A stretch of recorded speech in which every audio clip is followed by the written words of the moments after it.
veux déménager, acheter ou louer, mais tu bloques sur cette question existentielle. Appartement ou maison? On va décortiquer tout ça, les avantages, les inconvénients, les pièges, les fausses idées et surtout ce qui te correspond vraiment. Et dis-moi en commentaire si tu es plutôt team appartement ou team maison. Commençons tout de suite par l'appartement. L'appartement, c'est un choix classique, le choix le plus répandu. C'est celui qui sent le métro, la pizza réchauffée et les voisins pas discrets. Mais c'est pas pour ça qu'il est mauvais, au contraire. Bon déjà, on va pas se mentir, l'appart en général c'est moins cher. Que ce soit à l'achat ou à la location, c'est plus accessible qu'une maison. Tu peux trouver des apparts en ville à des prix raisonnables, alors qu'une maison souvent faut s'éloigner. L'autre gros plus d'un appartement, c'est que t'as tout à côté. Les transports, les commerces, les restos, la salle de sport. Tu peux tout faire à pied, en vélo ou en trottinette électrique si t'as l'âme d'un rider urbain. Pas besoin de voiture, pas besoin de passer 2 heures dans les bouchons, c'est pratique, rapide et efficace. Côté entretien, c'est le bonheur. Pas de jardin à arroser, pas de haies à tailler, pas de gouttières à nettoyer à 4 mètres de haut avec ton échelle bancale.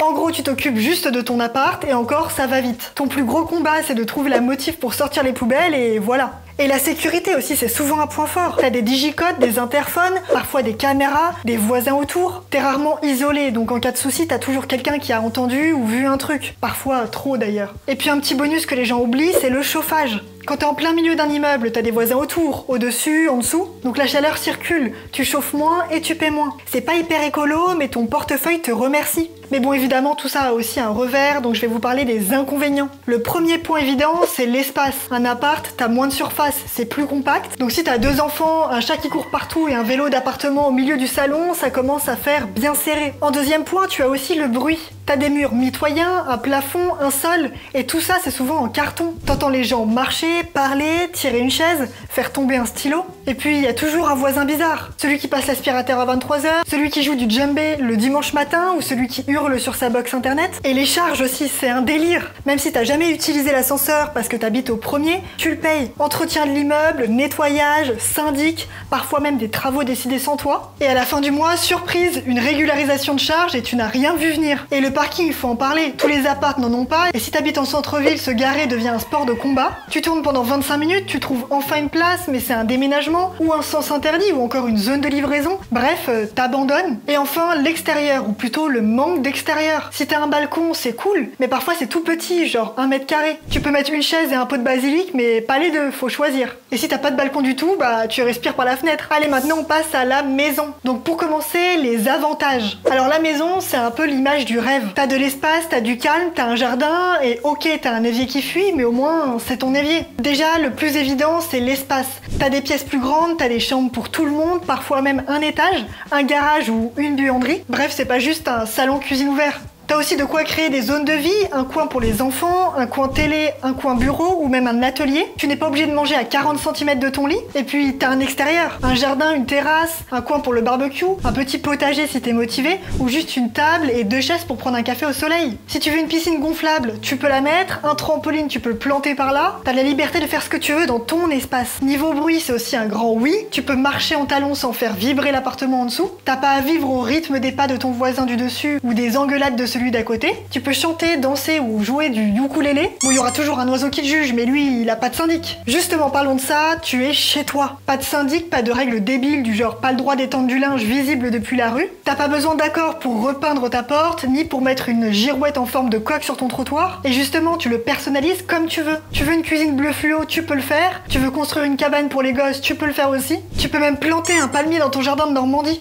On passe maintenant aux inconvénients d'une maison. Mais voilà, tout ça, ça a un prix. En premier, déjà le prix d'achat. Une maison, c'est souvent plus cher qu'un appartement, surtout si tu veux un bon emplacement. Et si tu veux rester proche du centre-ville, là tu as 2 options. Soit t'as un très gros budget, soit t'apprends à aimer la campagne. Et puis une fois que t'as les clés, il faut l'entretenir. Le jardin, ça a l'air super cool sur Instagram, jusqu'au jour où tu passes 3 heures à désherber un coin que personne ne voit. Et c'est pas une fois par an, ça revient tout le temps. L'herbe, elle s'en fout que t'aies le temps ou pas. Côté réparation, t'es en solo. Si le chauffe-eau lâche, c'est pour toi. La toiture à refaire, c'est pour toi aussi. Le portail qui grince, l'évier bouché, le volet cassé, à chaque fois c'est toi, ton temps et ton argent. Il faut aussi parler de l'éloignement parce que ça compte. Beaucoup de maisons abordables sont hors des grandes villes. Donc in fine, il faut une voiture, tu fais plus de kilomètres, t'as les embouteillages, les courses à faire à 20 minutes ou encore les enfants à déposer à l'école. Et puis plus grand, c'est forcément plus de frais. T'as plus de surface à chauffer, plus de murs à isoler et plus d'entretien en général. La taxe foncière, c'est souvent aussi plus élevé. Bref, ça peut vite chiffrer, il faut pouvoir suivre derrière. Et maintenant, parlons de toi, de ce que tu veux, de ce que tu vis et de ce que tu peux apporter. Alors on va passer en revue 5 profils types et tu vas peut-être te reconnaître dans l'un d'entre eux. Le premier profil, c'est le jeune actif citadin. Si t'habites en ville, que tu bosses pas loin, que tu sors souvent et que t'aimes quand tout est à portée de main, alors choisis plutôt un appartement. T'as besoin d'un truc pratique, accessible et rapide. T'as pas le temps de gérer un jardin ou un portail rouillé ou encore une pelouse à tondre. Et soyons honnêtes, t'as même pas un râteau, ni de motivation pour en acheter un. Ton kiff, c'est plutôt de pouvoir rentrer à pied, de commander un truc sur une appli et être chez toi en 3 minutes. Pas de stress, pas de voiture et surtout pas de haie. Le deuxième profil, c'est la famille avec enfants. Si t'as besoin de place, d'un endroit calme, d'un espace pour que les enfants puissent courir sans se cogner dans le canapé toutes les 4 secondes, alors le meilleur choix serait une maison. L'espace, c'est ce qui te sauve la santé mentale. Tes enfants peuvent jouer, crier, courir, faire des cabanes en carton dans le jardin sans réveiller le voisin de l'étage du dessous. Et toi, t'as un coin pour respirer un peu et accessoirement une vraie table pour manger tous ensemble sans pousser la panière à linge. En troisième profil, c'est le télétravailleur ou le freelance. Tu bosses depuis chez toi, tu fais des calls toute la journée, t'écris, tu codes, t'es tout le temps devant un ordi. Alors si t'as le budget, maison avec un bureau dédié calme, bien isolé. Sinon un appart bien foutu avec une pièce en plus ou au moins un coin tranquille. Mais oublie le plan open space dans la cuisine si t'as des enfants qui rentrent de l'école à 16h en hurlant. Ou alors t'apprends à bosser avec un casque anti-bruit et des nerfs d'acier. Le quatrième profil, c'est le minimaliste écolo.